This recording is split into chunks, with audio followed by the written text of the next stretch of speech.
Olá, estamos iniciando o programa Teorema pela UX TV, parceira do canal Futura. A nossa proposta é sempre trazer um tema da atualidade para discussão, aprofundamento, contando com isso com a colaboração de professores e alunos da Universidade de Caxias do Sul.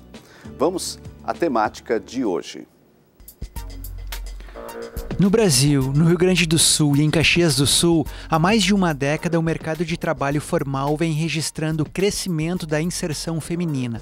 No entanto, os cargos superiores de gestão e tomada de decisões são predominantemente masculinos.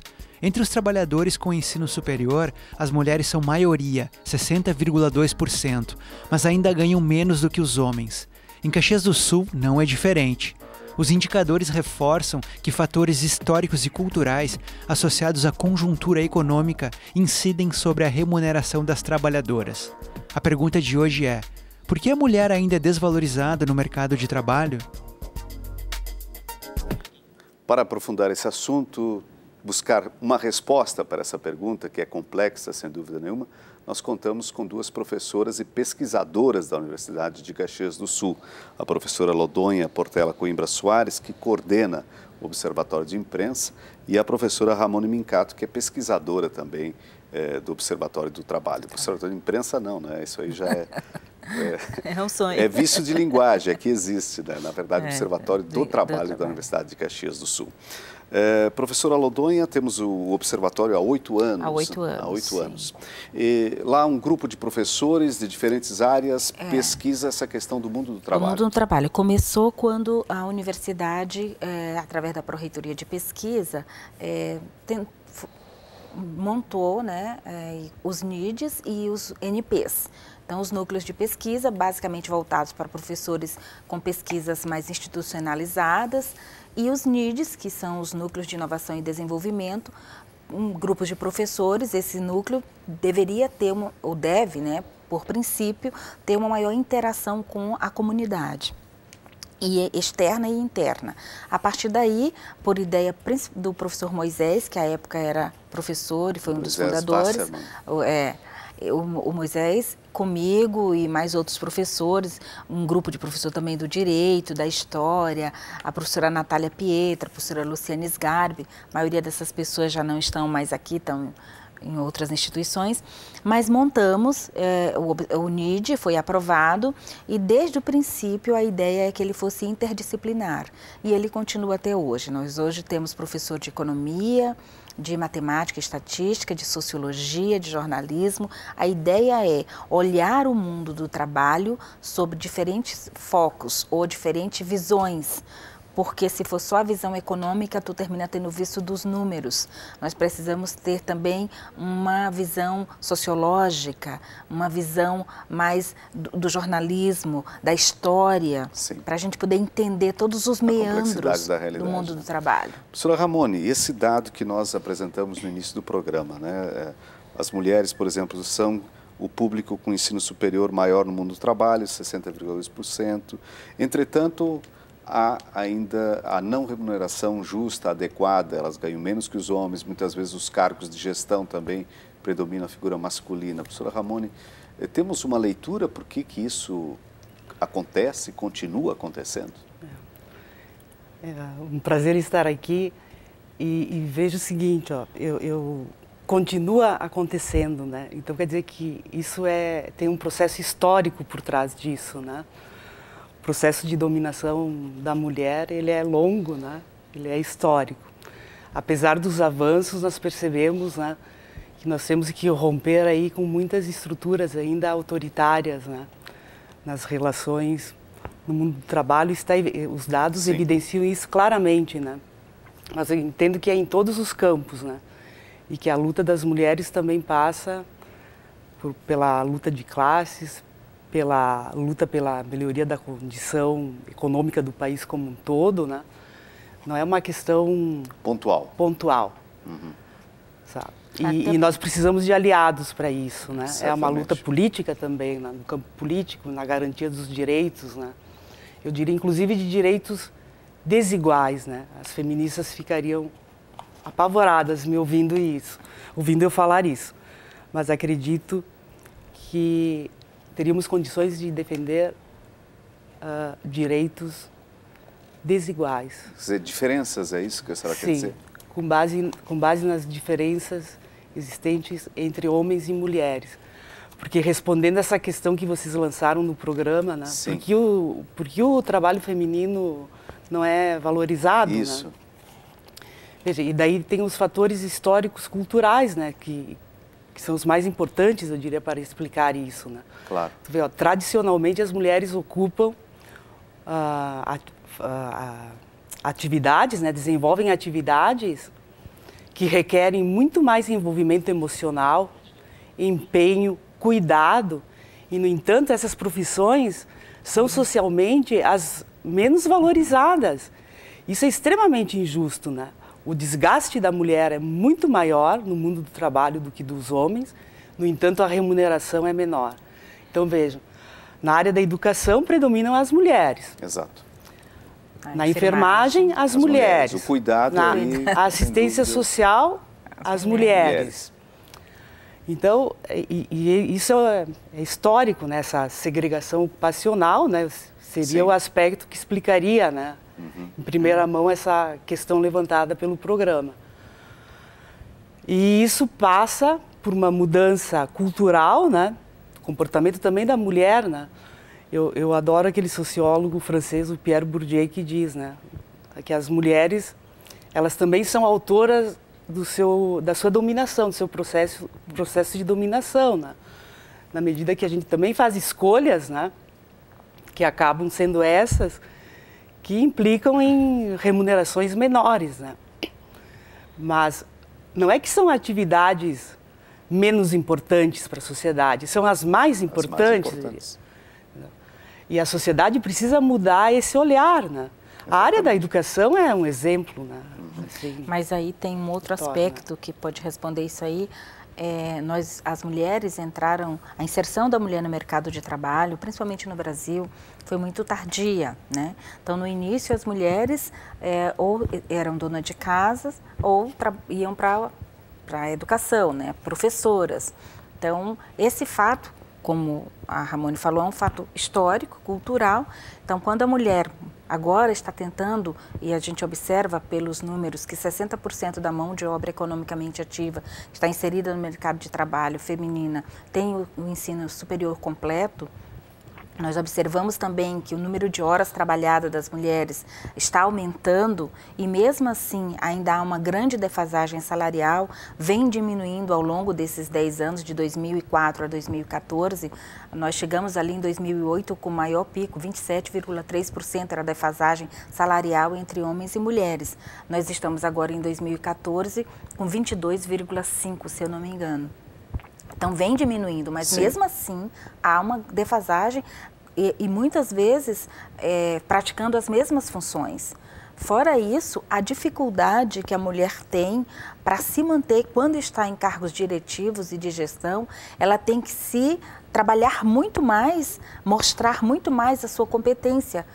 E muitas vezes deixando de lado algumas coisas de casa, algumas coisas que teoricamente e culturalmente se diz que é papel da mulher para poder se superar. Ela está o tempo todo, quando as mulheres alcançam esses cargos de gestão em empresas, elas estão o tempo todo se superando para mostrar justamente que são capazes. Então, isso realmente requer vai longe ainda, mas requer um aprendizado, principalmente de quem contrata, nas empresas, do papel da mulher no mercado de trabalho. E aí entra a questão da maternidade também, né? Também, essa é uma questão que, inclusive, dificulta, né? Não é à toa que a gente escuta mesmo ainda em RHs dizendo que a contratação de mulheres requer um custo maior, porque principalmente mulheres jovens que já vão engravidar e aí vão ficar de licença maternidade, e esse fato, e quando não é isso, tem filhos, e eu não sei por que não está escrito que quando tem o pai tem a mãe, mas quando o filho fica doente, ligam para quem? Para a mãe. Quem é que pede licença do trabalho para cuidar quando o filho precisa? É a mãe, é a mulher, né? Então, esse fato realmente é um fato cultural, né? Por que não o homem ficar de licença e a mulher? Né? Realmente, e nós realmente escolhemos isso. Às vezes a gente opta e diz, não, deixa que... Então é um papel cultural, deixa que eu vou, né? A gente já introjeta que aquilo é papel da mulher. Da mulher. Professora Ramone, antes a senhora falava de direitos diferentes, porque há diferenças. Antes do intervalo, a professora Lodonha salientava uma dessas diferenças que são próprias do mundo feminino, a maternidade e assim por diante. É por aí que a senhora diz que são direitos, na verdade, não é igualar, mas são diferentes. É exatamente isso. Entendo que a condição feminina, ela tem suas especificidades, né? E que a legislação deveria levar isso em consideração, né? E as políticas públicas, né, de maneira geral, as políticas sociais, as políticas trabalhistas deveriam estar atentas para isso, né? E, inclusive, assegurar a proteção da mulher, né? Que normalmente, quando engravida, tende a ser excluída do mercado de trabalho, né? Mas o filho não é só dela, né? E às vezes até antes, porque há cargos de seleção que já tenta se sondar se a pessoa pretende ou não ter filhos. É verdade. Perfeito. Então, vejo que é uma violência permanente, né, em relação à mulher, né? A mulher não é violentada somente no ambiente familiar, né, onde as estatísticas são alarmantes, mas ela é violentada também no mundo do trabalho, né? Talvez não de maneira tão explícita, né, mas esses dados apontam para isso, né? E de maneira geral eu gostaria de salientar, né, que apesar dos avanços, né, que esse boletim, que esses últimos dados apresentam, ainda é o trabalho precário que caracteriza o trabalho feminino, né?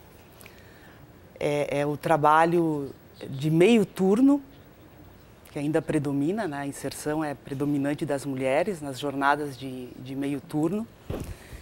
E a péssima remuneração. Né? Que é sempre menor, embora sejam ocupações que exijam muito mais. Né? Embora a qualificação da mulher também seja maior. E veja, com esse detalhe importantíssimo que a Lodonha está chamando a atenção. Logicamente, essa diferença. Essa diferença. Por isso que o setor de inserção, né, maior da mulher, com mais de 60% ou mais, é o setor de serviços. Aí nesse setor de serviços se engloba todos os serviços que se possa imaginar. Isso levando em consideração apenas o emprego formal. Se nós abrirmos para o emprego informal, aí você observa o maior número de mulheres também como sacoleiras, ou vendendo produtos, ou uma série de outros serviços. E, em segundo lugar, fica o comércio, né? Sim. Para o homem, sobra. O setor de menor inserção da mulher em Caxias do Sul é o agropecuário ainda. Não que ela não trabalhe, de repente não está vinculada formalmente. Né? Às vezes trabalha muito mais, né? Porque trabalha junto, vai para casa, faz o serviço da casa, cuida dos filhos. Pelo menos tradicionalmente temos uma possibilidade nesse quadro que a gente lembra. Tem, né? até uma preocupação mundial que até a ONU lançou o programa ONU Mulheres no sentido do empoderamento da mulher, para reduzir essa defasagem e aumentar também o maior número de mulheres em cargos de gestão e em cargos diretivos. Está se conseguindo aos poucos, né? Mas ainda assim existem regiões no mundo que é muito pior do que no Brasil. Sim. Né? E no Brasil também temos diferenças das regiões? Você poderia explicar? A gente estava falando no intervalo, no nosso boletim, que está disponível na página da universidade, né? Em pesquisa, observatório, tem dois mapas bem interessantes, que o professor Adalberto, que é nosso pesquisador, também elaborou e juntos fizemos a análise, que nas regiões onde a remuneração média das mulheres é maior que o homem, são regiões menos desenvolvidas. Então, ou seja, a maior precarização do trabalho. E nas regiões onde há mais desenvolvidas, a remuneração média da mulher é menor do que a remuneração média do homem. Então, parece que na pobreza se iguala e na riqueza a diferença de rendas parece que ficam mais explícitas. Professor Ramon, isso chama atenção, né? Porque se pensássemos, onde há um desenvolvimento maior, escolaridade, assim por diante, deveria haver uma igualdade. Lembro do clássico sociólogo Durkheim, né? Que diz que quanto maior o desenvolvimento, maior a desigualdade. a diferenciação social. É porque fica mais explícita. Na pobreza, todo mundo se iguala, né? Maior o individualismo, né? Então, me parece que caracteriza bem, né, os centros urbanos assim desenvolvidos, né? Essa fala de um sociólogo, né? Professora Ramone, por onde, digamos assim, claro, há aspectos, mecanismos legais, essa questão cultural e tal, mas o que estaria ao alcance de todos nós, para a nossa audiência, para quem é jovem, principalmente para as mulheres, né? Por onde a gente começa também, por onde a gente soma nesse processo de mudança? É exatamente isso, acho que estava falando no início e talvez não tenha desenvolvido adequadamente. Mas eu penso que num contexto como o atual, na conjuntura política atual, que sinaliza para um retrocesso imenso no campo da garantia dos direitos trabalhistas, né, que eles vêm sendo paulatinamente desregulamentados, que a luta não é só das mulheres, né? É das mulheres e dos homens, é da sociedade, né, para assegurar esses direitos, né? Porque a tendência, no caso da perda deles, é ainda a situação da mulher ficar pior do que está, né? Do que está. Só que não é uma luta, do meu ponto de vista, de gênero, né? Ela é uma luta da sociedade. Da sociedade, né? E passa também pela compreensão da sociedade, né? Dessa questão que o programa chamou a atenção, que é a desvalorização do trabalho de maneira geral e do trabalho feminino, né? De maneira específica aqui, né? Nesse programa. Perfeito. Professora Mas Lodói. eu acho, só complementando, que a mulher está buscando da forma que é mais, que é através da educação, né? Então, as mulheres estão se escolarizando mais, observa-se que a inserção da mulher no ensino superior está maior, isso é um caminho, né? Então, através do conhecimento e a educação formal é um caminho de se tentar, além de tudo que a professora Ramone colocou, a educação é um instrumento muito importante para essa libertação, para o alcance, para almejar essa melhor colocação.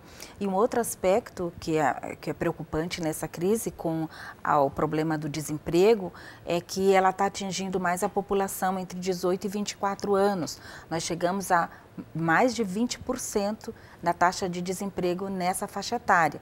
E principalmente se for mulher. Então, hoje, a mulher jovem, você estava a pergunta anterior, como o jovem vai se inserir nesse mercado de trabalho? Nessa conjuntura atual, com essa taxa de 20%, nessa faixa etária de 18 a 24 anos, a mulher vai ter mais dificuldades, a mulher jovem terá mais dificuldade de inserção. Mas a gente tem que ir à luta, tem que lutar, tem que estudar, tem que se especializar, porque a educação é a porta de entrada no mercado de trabalho. O professor Ramone também aposta na educação como porta de entrada? A educação, ela sempre foi, né, um elemento importante, né, na melhoria da condição de vida das pessoas, na sua ascensão social, né, no processo de estratificação aí da sociedade. Porém, eu acho que já chegamos num contexto que, em virtude das inovações tecnológicas, né, o mundo do trabalho, ele, de maneira geral, ele reduz, né, de forma intensa a ocupação, né? Então, há uma redução, né, da força de trabalho, de homens e de mulheres. E assistimos há pouco tempo, né, vários movimentos também que transcenderam as nossas fronteiras, né? Sim. De jovens extremamente qualificados, protestando, né, nas ruas e fazendo enfrentamento, porque não conseguiam acessar o mundo do trabalho. Então, eu entendo que, sem dúvida, a qualificação é fundamental, mas ela não é suficiente. Não é única. A luta, ela transcende, né, esse aspecto, né? Ok. Professor Lodói, para fecharmos o nosso programa, né, como pesquisadora que está aí observando esse mundo do trabalho e hoje destacamos esse lado feminino, né? que a senhora diria? Estamos no caminho? Tem muito pela frente? Eu diria que a gente tem que ser, antes de tudo, otimista, porque existe um tipo de desemprego que é o desemprego por desalento. Quando a pessoa já está desalentada, a tal ponto que nem buscar mais. Eu acho que nós devemos estar mais alentados, buscarmos. E a própria educação, ou um curso, ou uma especialização, ou uma profissionalização, ou uma atualização, faz com que os ânimos se renovem e as pessoas tenham mais alento para buscar, principalmente analisando a conjuntura de trabalho atual, do mercado de trabalho brasileiro atual, que não é das melhores. Nós estamos com taxas a nível do Brasil, e Rio Grande do Sul, Caxias do Sul, uma taxa elevada de desemprego. Talvez a politização junto, claro, a senhora queria dizer, mas até aproveitando a área da professora Ramone, né, professora Ramone? O sociólogo, ele tem esse defeito, né? Essa qualidade, sem dúvida. Professora Ramone, muito obrigado pela presença, também professora Lodonha, parabéns pelo trabalho de vocês, que certamente contribuem em muito para a sociedade conhecer a realidade do mundo do trabalho e esses aspectos particulares também que destacamos no programa de hoje. Nós voltamos na próxima edição com o Teorema com mais um assunto. Até lá!